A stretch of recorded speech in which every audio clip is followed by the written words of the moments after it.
Ipinagdiwang ang 64th CIDG founding anniversary kasabay ng traditional flag raising sa Campo Crame.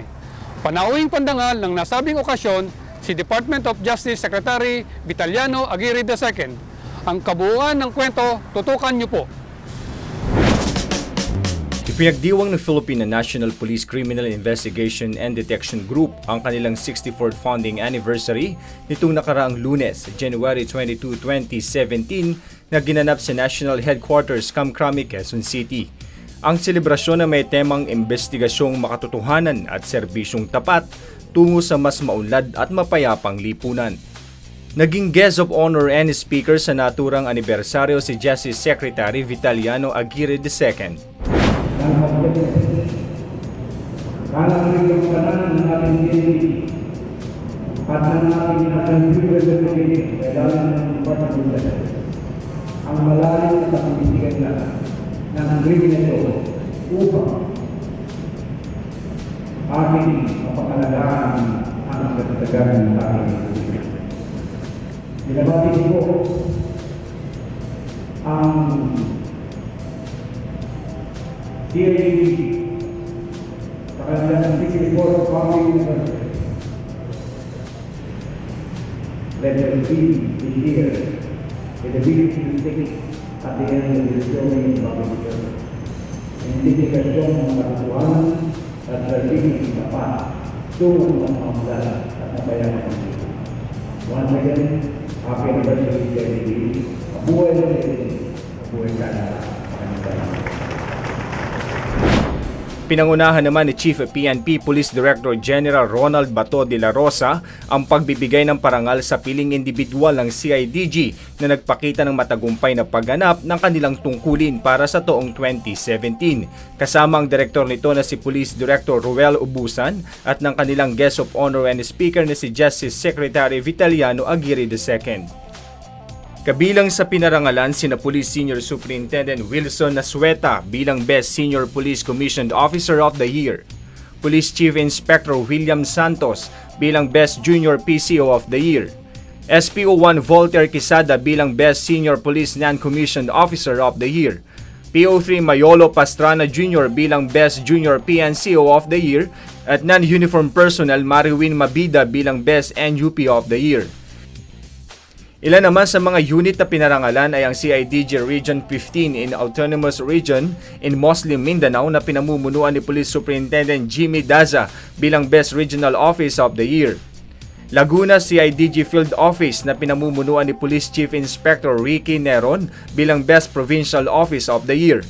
At CIDG Anti-Transnational Crime Unit na pinamumunuan ni Police Chief Inspector Roque Merdiguilla Jr. bilang Best Special Operations Unit of the Year. Samantala, pinarangalan din ang ilang personalidad na katuwang ng CIDG sa kanilang mandato. Sila ay sina Detective Superintendent Richard Stanford ng Australian Federal Police, First Secretary Takuin Nakayama ng Embassy of Japan, Police Attaché Jerry Wong ng Taiwan Embassy, at retired Navy Captain Elpidio Misolas ng Joint Anti-Bank Robbery and Cybercrime Coordinating Committee. Ipinagmamalaki naman ng CIDG ang kanilang matatagumpay na operasyon at kampanya kontra iligal na droga, krimen at korupsyon. Ayon sa tala ng CIDG mula January hanggang December 2016, nasa 4,371 manhunt operations ang kanilang naisagawa kung saan ay naka-aresto sila ng 5,317 wanted persons. 100 na criminal gangs ang na-neutralize at 1,175 gang members naman ang naaresto. Samantala sa kampanya kontra loose firearms, nasa 1,265 police operations ang kanilang naisagawa na nagresulta sa pagkakaaresto ng 2,002 high and low powered firearms. 1,598 naman para sa anti-illegal drugs operations na nagresulta sa pagkakakumpiska ng 44,983 grams of suspected shabu at 228,405 grams of marijuana. Dagdag pa rito, nasa 3,818 ang solved cases na may 99.14% crime clearance efficiency at 78.79% crime solution efficiency. Congratulations at happy anniversary sa buong Criminal Investigation and Detection Group.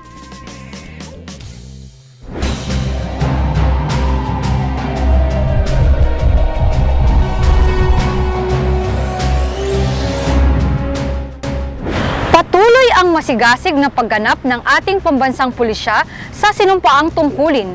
Kaya naman, abala din ang bawat istasyon ng pulisya sa pagpapatupad ng mga mandato nito.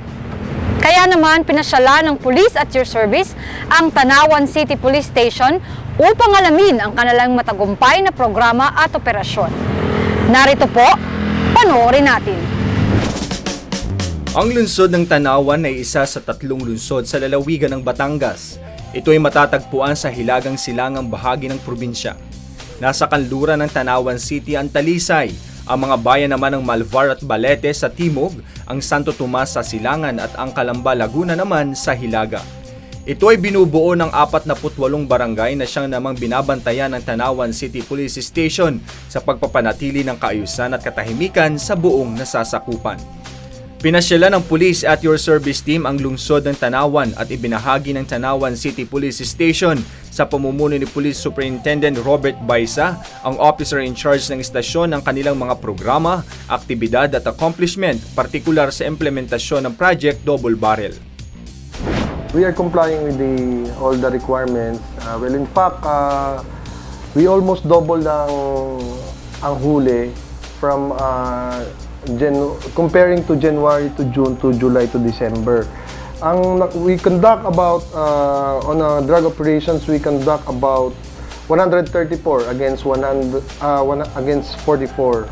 Out of that, we had arrested 232 against 102. So more or less mga 120% ang in-increase ng operations natin. Mula nang maipatupad ang Project Double Barrel noong July 2016 sa kanilang nasasakupan, malaki ang itinaas ng bilang ng kanilang isinagawang operasyon, bilang ng mga nahuling sangkot sa ilegal na droga at mga na-file na kaso sa piskalya. At dahil sa mas pinaigting nilang kampanya kontra ilegal na droga, sa kasalukuyan ay umabot na sa 2,121 ang bilang ng mga nagboluntarang sumuko sa kanila na naging hamon din para sa BJMP dahil sa dami ng bilang ng mga nakakulong na nasa kanilang kustodiya.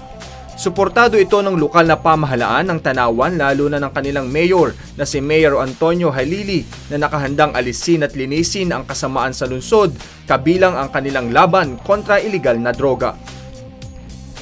Bagamat iilang barangay pa lang ang masasabing cleared na sa illegal na droga, patuloy naman ang kapulisan sa kanilang mas agresibong kampanya at operasyon kontra illegal na droga, katuwang ang lokal na pamahalaan at non-government organizations kabilang ang religious sector.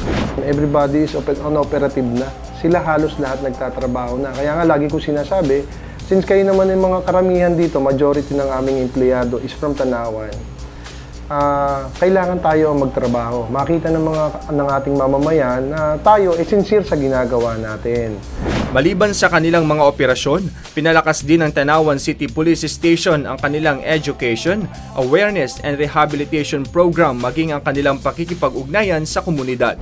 So, for every activity namin while we conducting yung Barako Kita, yung barangay ugnayang komunidad para sa katahimikan at ikaulad ng Tanawan, kasama namin sila. After every activity namin sa mga surrendery, they are the one giving advices dito sa ating mga surrendery. Ang proyektong Barako Kita o Barangay Ugnayan sa Komunidad para sa katahimikan at ikauunlad ng Tanawan ang isa sa kanilang best practices na isinasagawa sa buong lungsod. Ito ay may layuning mas mapaigting ng istasyon ang kanilang pakikipag-ugnayan sa lahat ng sektor ng lipunan at mahikayat sila na tulungan ng pulisya sa pagpapanatili ng kaayusan at katahimikan sa buong nasasakupan. Kasama rin dito ang programang Palaka o Papel, Lapis at Kahon na epektibo rin nilang pinagkukunan ng mga impormasyon. Every time we are conducting lectures, ang concept noon, every time we are conducting lectures, meron kami pinakakaano na kahon, pinaiikot na kahon. Then pinasusulat namin sa kanila, sino ba ang mga nagtutulak dito, sino ba ang mga nagiging problema dito. It's not only for yung sa drugs, lahat na nagiging problema nila dun sa bayan. So pinasusulat namin. Then ayun, binabalidate ng ating police, pag-validate, kung kinakailangan huli, hunuhuli namin. Pinaigting din ng Tanawan City Police Station ang kanilang ugnayan sa mga mag-aaral sa pamamagitan ng kanilang DARE officers. Kinakailangan yung ating grassroots level, yung sa family, sa school, maituro na talaga ito. yung ill effects of drugs, which ito naman ang ginagawa natin sa DARE. Yung maituro lang natin yung ill effects ng drugs, kung ano nangyayari, bakit nangyayari, yung mga rape, broken family, early pregnancy, maituro lang natin sa kanila yon. Malaking bagay para sa ating mga estudyante, especially we go around the city, yung mga TODA, transport group, community, factory, which pinapasok na namin ngayon. The latest is, nagkanta kami ng lecture, nagtapang kami sa mga establishment sa Walter Mart. We talk to them about criminality and of course about drugs. Nakausap din namin ang ilang surrenderies at hininga ng opinyon at saloobin tungkol sa mga programa ng pulisya. Bagaman ang iba ay ayaw humarap sa kamera, pinilit pa rin nilang makahikayat sa iba na hindi pa sumuko sa pulisya na hindi pa huli ang lahat para sa pagbabago. Wala akong nag-udyok sa akin na para ako magbago. Ako po ay nag-volunteer para sa aking pamilya dahil nag-aaway po kami. Hindi na po ako magkasundo dahil sa aking ginagawa. So, nag-uusap po kami na yun nga, napag-usapan po namin na magbago, gagawin ko na yung tama para sa aking pamilya at mga anak. Para sa akin, maganda yung programa nila. Kasi para sa akin talaga, gusto ko magbago. Ngayon, inuumpisahan ko na talaga. Sa iba naman na hindi pa sumusuko, sumuko na kayo at hindi naman masama itong ating ginagawa. Sana mahikayat ko kayo na gawin nyo rin ito at para din po sa ating kaligtasan, sa ating pamilya at sa ating gobyerno. Positibo naman ang kanilang opinyon para sa mga programa ng pamahalaan at pulisya sapagkat dahil dito ay mas tahimik na ang kanilang nasasakupan at nabawasan din ang krimen na dito ay nangyayari. Nagpapasalamat naman ang Tanawan City Police Station sa suporta at tulong ng komunidad para sa matagumpay na pagsasagawa ng Oplan Tukhang sa kada barangay. Ang inyo pong kapulisan ng Tanawan City Police Office ay hindi po nagpapabaya regarding po sa ating pananatili ng peace and order dito po sa bayan ng Tanawan. Kaya nga po, we are encouraging everybody na tulungan po kami laban sa ipinagbabawal na gamot. Kung meron po kayong kilala at kasamahan na gumagamit at nagbebenta, especially po ang nagbebenta ng illegal na gamot, i-report niyo po sa aming opisina. Pagbagay alam sa amin, o kaya po sa ating local government, kay ang ating butihing Mayor Tony Halili po.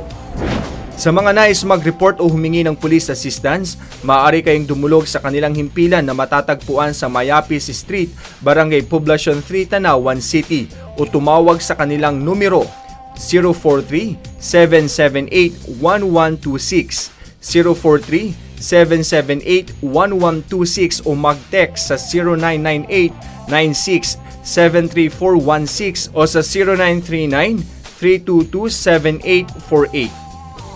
Maaari rin kayo makipag-ugnayan sa kanilang Facebook account, Tanawan CPS, Twitter account at Tanawan Police at sa kanilang email address, tanawan.city@yahoo.com.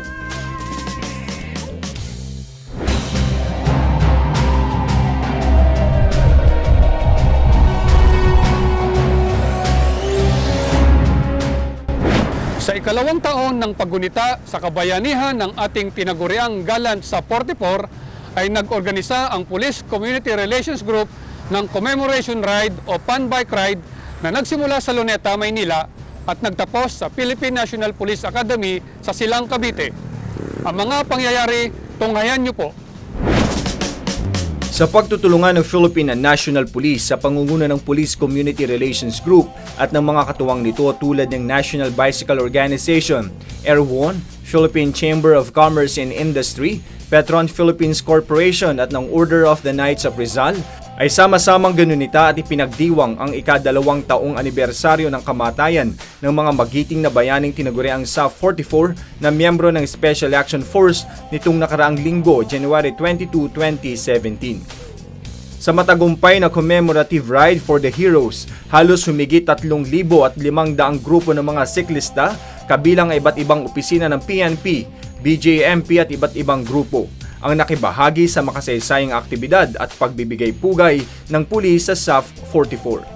Tinatayang lampas sa 44 na kilometro ang sama-samang binisikleta ng grupo Nagkaroon naman ng paunang programa na pinangunahan ng Direktor ng Police Community Relations Group, Police Chief Superintendent Gilbert Cruz at ng mga katuwang nito. Ito yung tinatawag naming commemoration ride for our heroes, yung SAP 44 natin. Pag-alala lang ito doon sa mga bayani ng doon sa hanay ng kapulisan natin, yung nga yung SAP 44. Alam naman natin lahat kung ano yung kabayaniang pinamalas ng mga kapatid namin na yan. At ito ay pag-alala doon sa kabayanihan na pinakita nila at gagawin naming ehemplo ito sa aming organisasyon dito sa Philippine National Police. Masiglang nag-umpisa sa pagpadyak at pagpidal ng kani-kanilang bisikleta ang mga siklista na may 4 na rutang pinuntahan. Mula sa Kilometer 0 sa Luneta Park, Manila, na may unang destinasyon na hihinto ang mga siklista sa Special Action Force Headquarters sa Camp Bagong Diwa, Taguig. Dito ay ibinida at maikling isinalaysay ang istorya ng kabayanihan at katapangan ng SAP 44 at upang mag-alay rin ng bulaklak at mataimtim na panalangin.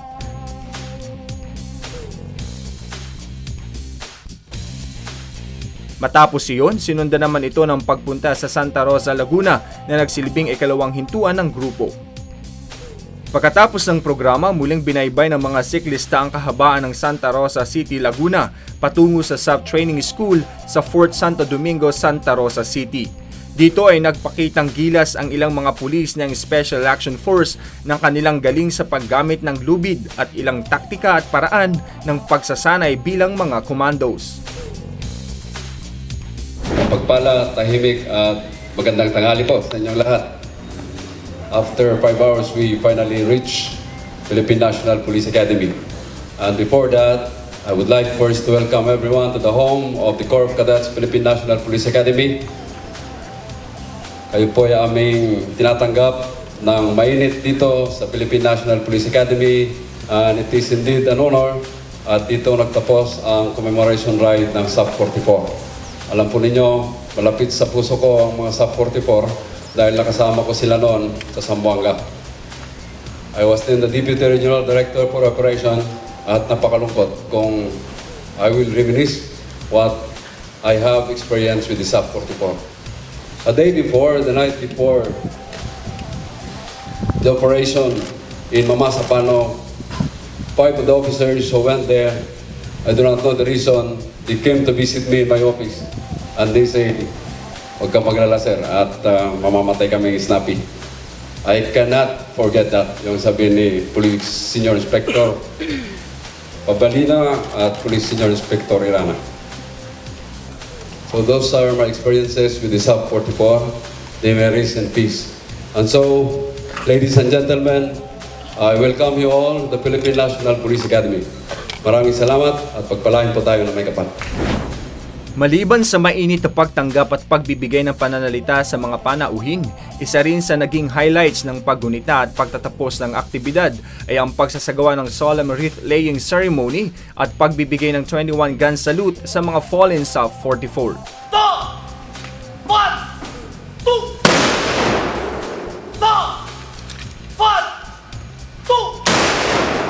Ito ay dinaluhan at pinangunahan ni SILGS Mael Sueno, Police Director General Ronald De La Rosa kasama ang naiwang pamilya ng mga SAP 44. Makabuluhang pagdaraos ito ng anibersaryo ng kabayanihan ng ating mga kapatid sa serbisyo. Ang SAP 44 na nag-alay ng kanilang buhay sa Mamasapano, Maguindanao, noong ika-25 ng Enero 2015. There will never be enough words to thank our SAP 44 brothers for making the ultimate sacrifice for our country and people. And there will never be enough words as well to ease the pain of loss in the hearts of their loved ones. But we can only keep their memories alive in our hearts and draw inspiration from the unparalleled courage, dedication to the service and love of country that they displayed. The commemoration rite that was just held is a fitting tribute to their heroism and extraordinary gallantry. Lubos na pasasalamat ang ipinaabot ni Police Director General Ronald De La Rosa sa mga nakibahagi sa aktibidad at patuloy na sumusuporta sa pambansang pulisya. And I thank our partners from the different organizations led by the National Bicycle Organization and the Police Community Relations Group and other units for making this event possible. Lalong-lalo na yung ating host, yung Philippine National Police Academy. And at the same time, a manifestation of the support and trust of members of the private sector in the police. I led the men and women of the PNP in returning the favor by rendering our services with even more fervor and courage as we continue to serve and protect the community.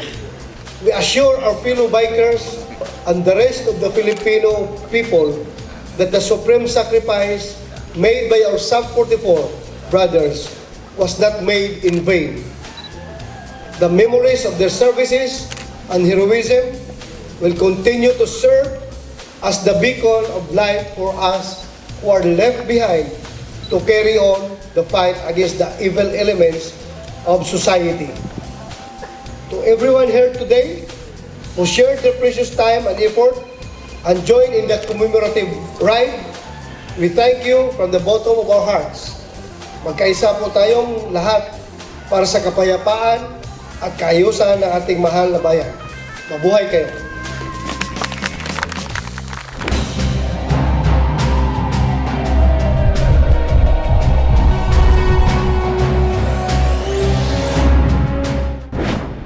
Dinumog at pinagkaguluhan ang mga kandidata ng Miss Universe sa Baguio City, kasabay ng kanilang pag-iikot sa syudad para sa kanilang pagdayo.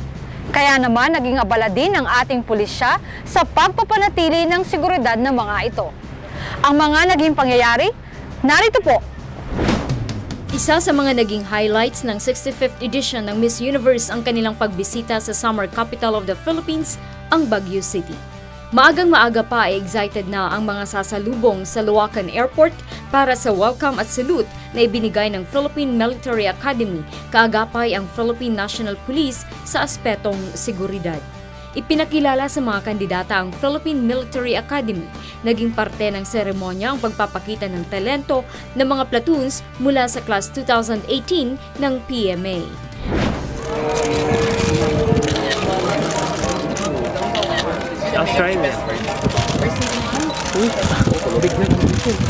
Andrea! Morning! Good morning! I love you too. See?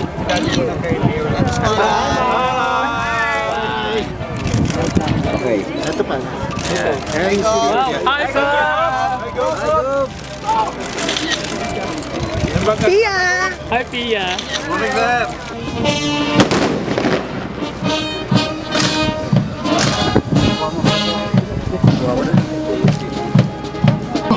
Which symbolizes camaraderie.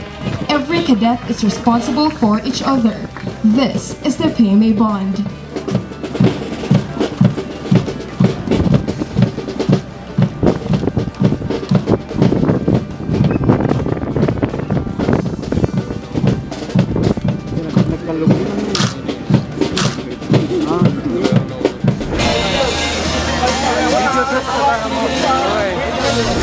Nandito po tayo ngayon sa Baguio City para tunghayan ang gaganaping Grand Panagbenga Parade para sa Miss Universe 65th Edition. Ilan sa mga kandidata ang napiling lumahok sa nasabing paradang ito?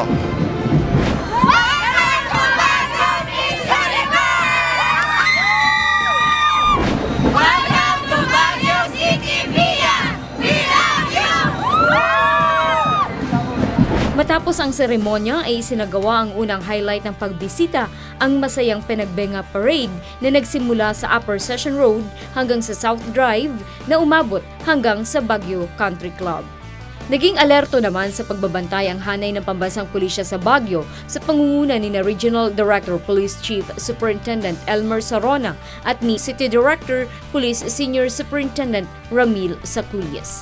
Sa bawat dami at dagsa ng tao ay nakaalerto ang ating pambansang pulisya, matitikas na nagbantay para sa seguridad ng mga kandidata at turista. Mahaba ang binagtas na ruta ng mga floats, sakay ang kanya-kanyang grupo ng kandidata. Matapos ang parada ay nagpunta sa Strawberry Farm ang grupo, golf course at tree planting hanggang bumalik sa Baguio Country Club upang saksihan ang sayaw ng mga igorot.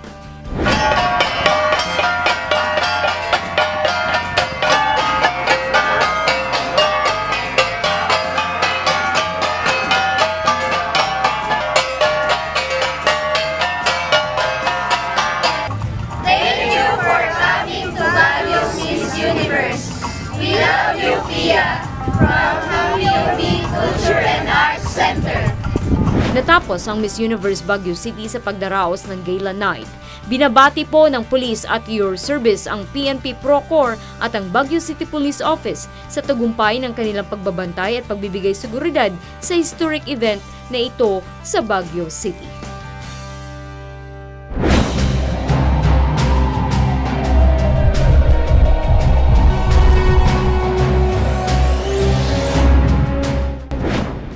Dinumog at pinagkaguluhan ang mga kandidata ng Miss Universe sa Baguio City, kasabay ng kanilang pag-iikot sa syudad para sa kanilang pagdayo. Kaya naman naging abala din ang ating pulisya sa pagpapanatili ng seguridad ng mga ito. Ang mga naging pangyayari, narito po. Isa sa mga naging highlights ng 65th edition ng Miss Universe ang kanilang pagbisita sa summer capital of the Philippines, ang Baguio City. Maagang-maaga pa ay excited na ang mga sasalubong sa Luacan Airport para sa welcome at salute na ibinigay ng Philippine Military Academy, kaagapay ang Philippine National Police sa aspetong seguridad. Ipinakilala sa mga kandidata ang Philippine Military Academy. Naging parte ng seremonya ang pagpapakita ng talento ng mga platoons mula sa Class 2018 ng PMA.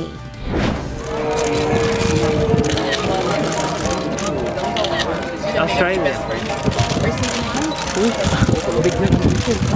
Andrea! Morning! Good morning! I love you too. See? Bye! Okay. Ito pa. Ito. Hi, sir! Pia! Hi, Pia! Morning, sir!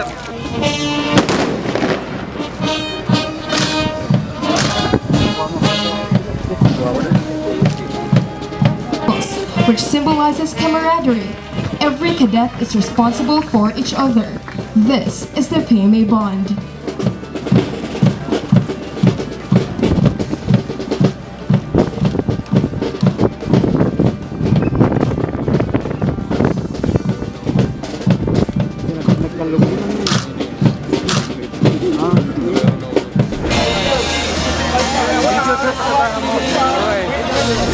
Nandito po tayo ngayon sa Baguio City para tunghayan ang gaganaping Grand Panagbenga Parade para sa Miss Universe 65th Edition. Ilan sa mga kandidata ang napiling lumahok sa nasabing paradang ito?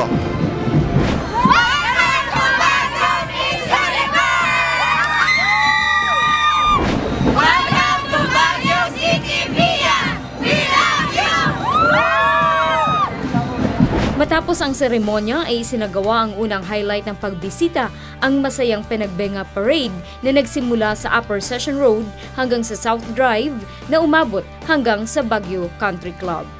Naging alerto naman sa pagbabantay ang hanay ng pambansang pulisya sa Baguio sa pangunguna ni Regional Director Police Chief Superintendent Elmer Sarona at ni City Director Police Senior Superintendent Ramil Saculias. Sa bawat dami at dagsa ng tao ay nakaalerto ang ating pambansang pulisya, matitikas na nagbantay para sa seguridad ng mga kandidata at turista. Mahaba ang binagtas na ruta ng mga floats, sakay ang kanya-kanyang grupo ng kandidata. Matapos ang parada ay napunta sa Strawberry Farm ang grupo, golf course at tree planting hanggang bumalik sa Baguio Country Club upang saksihan ang sayaw ng mga igorot.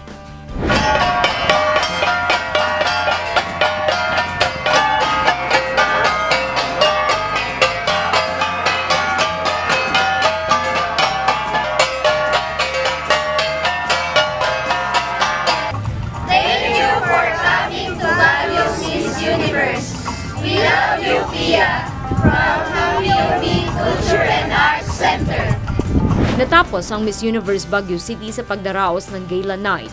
Binabati po ng Police at your service ang PNP Procor at ang Baguio City Police Office sa tagumpay ng kanilang pagbabantay at pagbibigay seguridad sa historic event na ito sa Baguio City.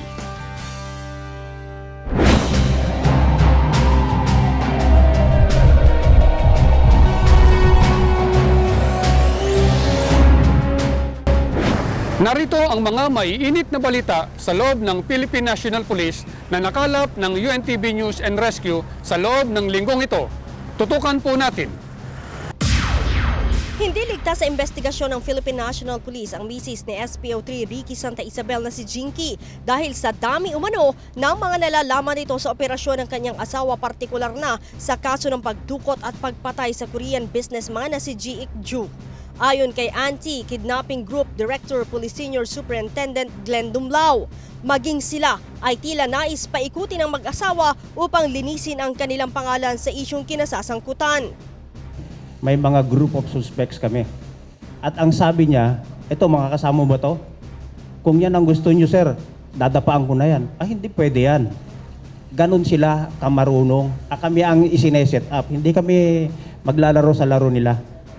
Kabilang sa masusing tututukan ng AKG ang financial investigation sa mag-asawang Santa Isabel dahil umano sa dami ng pinatatakbo nilang negosyo.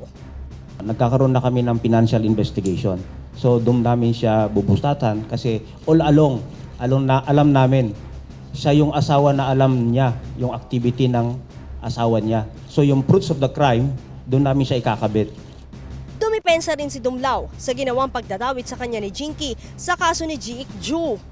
Aniya, nakipagkita ito sa kanya kasama ang kanilang abogado sa Campo Crame, subalit wala silang nakuhang impormasyon dahil nais muna ng mga itong linisin ang pangalan ni SPO3 Ricky Santa Isabel sa media.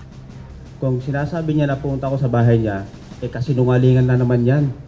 Sinabi nawa ni Chief PNP, Police Director General Ronald Bato de la Rosa na handa rin silang imbestigahan ang iba pang idinadawit sa kaso, subalit hindi aniya sila papadikta sa nais ng asawa ni Santa Isabel. We will consider lahat ng information na ibibigay niya.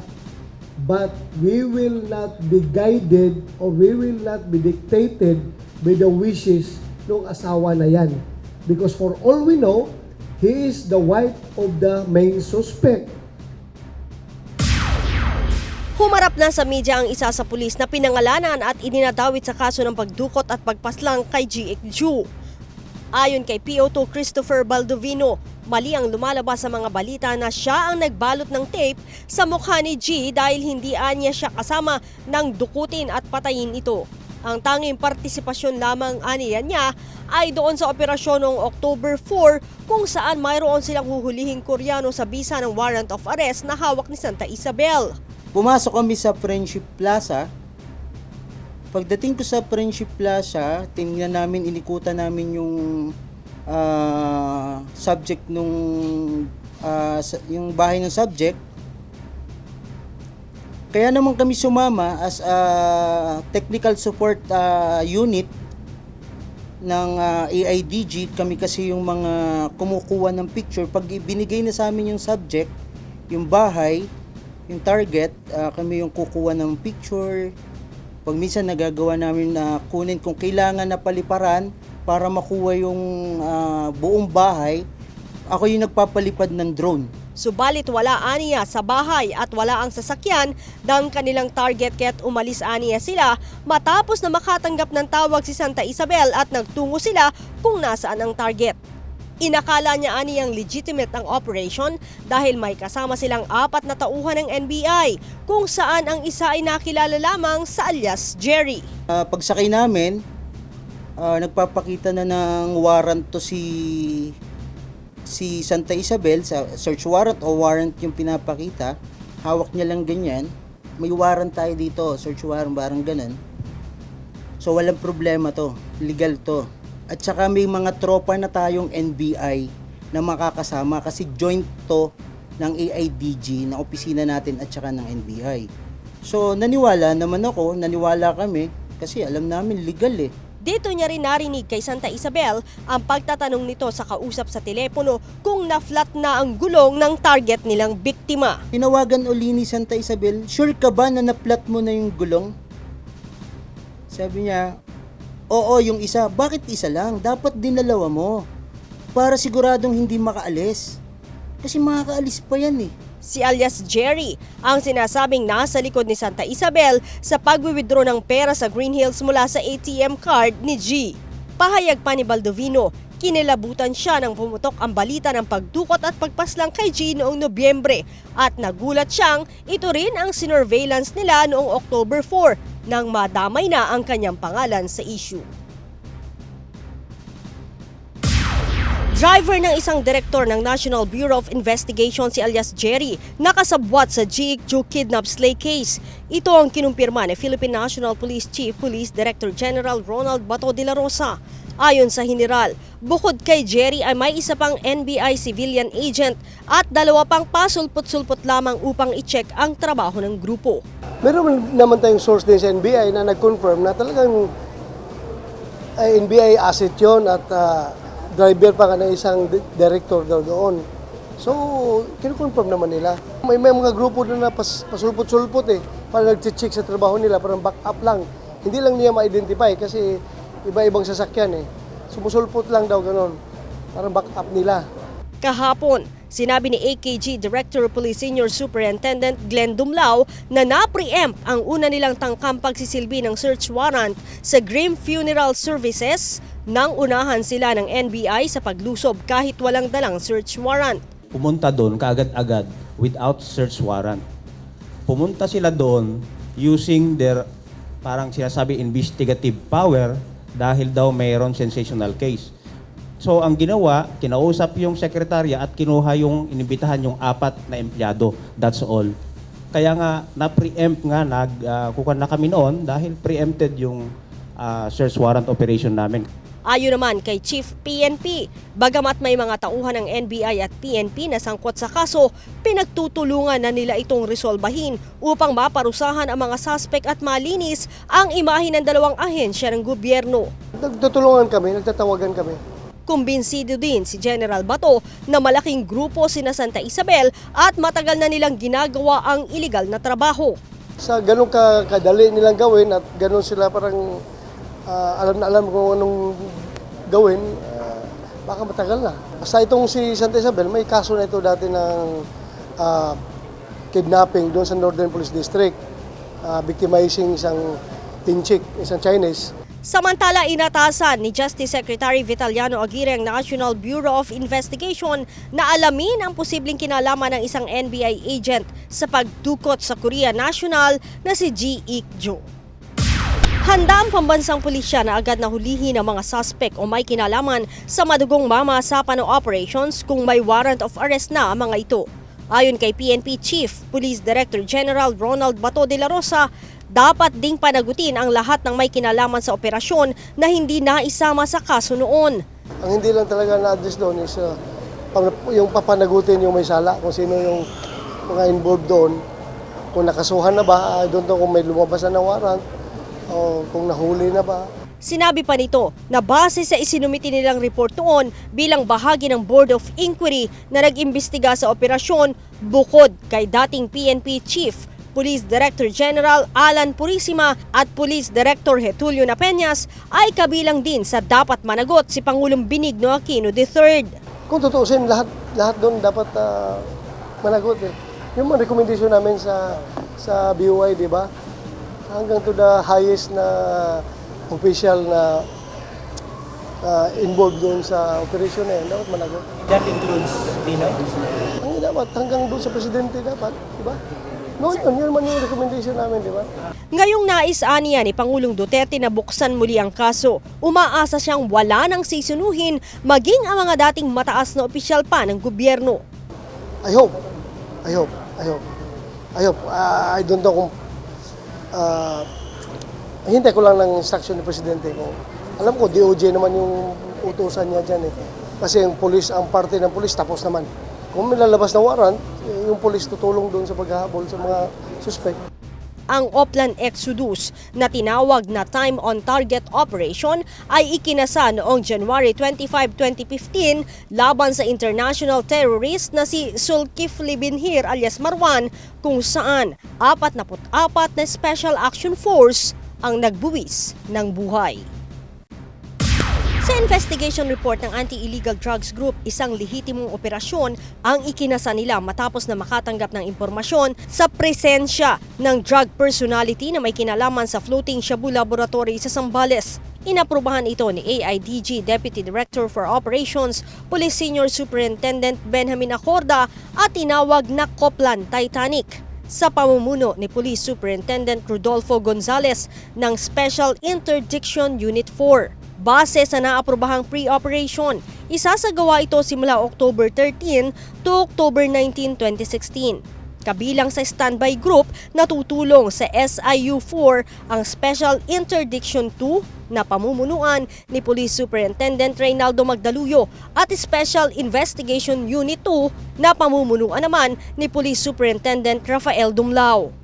Ngunit itinigil pansamantala ang operasyon base sa utos ni Superintendent Gonzales dahil sa Bagyong Lawi noong October 17. Yung Zambales area, doon po yung activities ng ating mga operatiba at wala po kaming operation sa Angeles kung ang pag-uusapan is yung case operation Plan Titanic. Dito na umano kumilos si Police Superintendent Dumlao at si SPO3 Santa Isabel.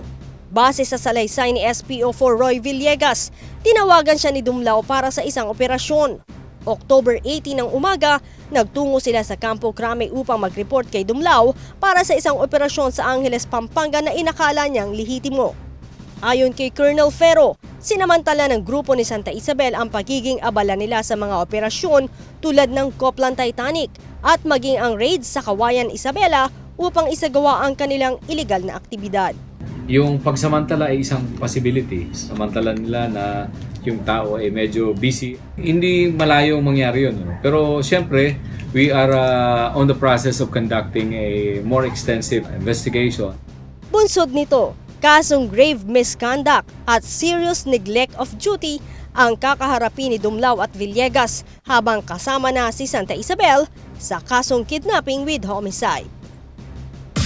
Sisimula ng linisin ni Philippine National Police Chief Police Director General Ronald Bato de la Rosa ang mga tauhan at opisyal ng PNP Anti-Illegal Drugs Group at Anti-Kidnapping Group. Aniya, nais niyang siguraduhin na walang bahid na anumang anomalya ang namumuno maging ang mga tauhan nito. Importante din aniya na may disiplina, pagmamahal sa trabaho at dedikasyon sa paglilingkod ang mga ito upang hindi masilaw sa anumang halaga ng pera.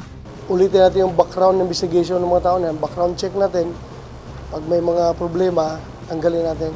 Una nang sinabi ni AIDG Director Police Senior Superintendent Albert Ferro na nagsasagawa na sila ng character audit sa kanilang hanay upang hindi na malusutan ng mga scalawags tulad ng grupo ni SPO3 Ricky Santa Isabel. Continuing yung effort namin sa programa ng ating pamahalaan to get rid of scalawags, misfits, and corrupt officials sa ating hanay. Samantala, kinumpirma din ni Chief PNP na hindi rin pinayagan ng Pangulo na mag-resign bilang hepe ng AIDG si Colonel Ferro. Sir, si Ferro is also tendering his resignation kasi napapahiya na siya sa'yo. Ang sagot naman ni Presidente is, bakit kasalanan mo ba yun? Bakit ka mag-resign? Ang dami mo ng accomplishment na nagawa. Patuloy mo yung trabaho mo. Nasa proseso na ngayon ang pre-charge investigation ng Philippine National Police Internal Affairs Service sa kasong grave misconduct laban kay SPO3 Ricky Santa Isabel at simple neglect of duty naman sa team leader nitong si Superintendent Rafael Dumlao para sa command responsibility. Ayon kay PNP ES Deputy Inspector General Police Director Leo Angelo Leoterio, aalamin nila ang mga pangyayari sa likod ng pagdukot at pagpatay sa Korean businessman na si Ji Ik-jo. Matatandaang 2:00 ng hapon ng October 18 nang dukutin sa kanyang tahanan sa Friendship Plaza Subdivision ang Korean National ng umano'y mga tauhan ng PNP Anti-Illegal Drugs Group at National Bureau of Investigation. November 28 o mahigit isang buwan naman ang lumipas bago nakapagbigay ng case referral ang PNP AIDG sa Internal Affairs Service laban kay SPO3 Ricky Santa Isabel na pangunahing suspect sa kaso. January 19 naman na maghain ng reklamong kidnap for ransom at serious illegal detention ng asawa ni G na si Kyung Jin Choi. As far as si SPO3 Santa Isabel and then Police Superintendent Dumlao and PO3 Villegas are concerned, their cases are now under pre-charge investigation. If and when there is probable cause, then this can be forwarded to summary hearing procedures. And then we can either go position papers or we can go on an open hearing.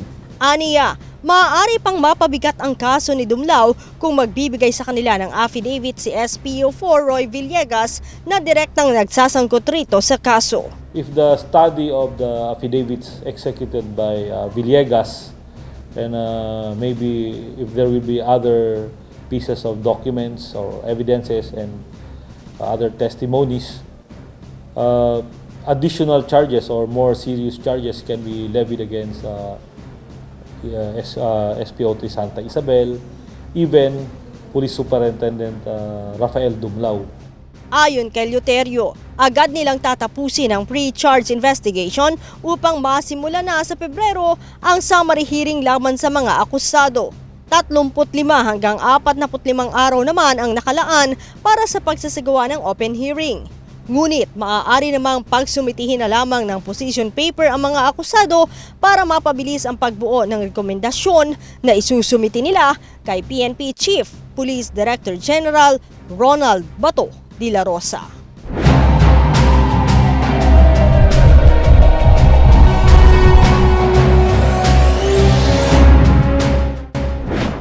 Patuloy po nating suportahan ang Philippine National Police, ang programang Project Double Barrel o Plantokang at PNP Patrol Plan 2030. Huwag po kayong mag-atubiling dumulog o i-report sa amin ang inyong mga reklamo at sumbong upang mabilis po namin itong maaksyonan. Samantala, kung mayroon kayong kakilalang pulis na may natatanging kwento, ibahagi sa amin upang mabigyan natin sila ng pagkilala at pasasalamat. I-browse o pasyalan ng Police at Your Service sa Facebook, i-like ang Police at Your Service page at i-follow kami sa aming Twitter account at PNP_PCRG. Subaybayan din kami sa news.pnp.gov.ph at sa PNP text line i-report mo kay Chief sa 0917-847-5757. Maaari din po kayong mag-text sa Text Bato 2286 o tumawag sa hotline 911 o kaya naman ay mag-email sa policeatyourservice@gmail.com. Mapapanood nyo rin po kami via live streaming sa www.untbweb.com. At para naman sa mga episode na gusto ninyong balikan, maaari rin po kayong bumisita sa website ng UNTB News and Rescue. Magkita-kita po tayong muli sa susunod na Sabado, dito pa rin sa nag-iisang public service channel, ang UNTV News and Rescue. Ako po, si Police Chief Inspector Irish Lane Serrano ng Directorate for Comptrollership. At sa ngalan ng ating Chief PNP, Police Director General Ronald Bato de la Rosa, sa Director ng Police Community Relations Group, Police Chief Superintendent Gilberto D.C. Cruz, at sa hanay ng buong pambansang pulisya ng Pilipinas, ako po si Police Senior Superintendent Remigio Sidanto, Chief of Staff ng Police Community Relations Group. Ito ang serbisyong hatid ng pulisya para sa bayan. Para sa mamamayan. Police at your service.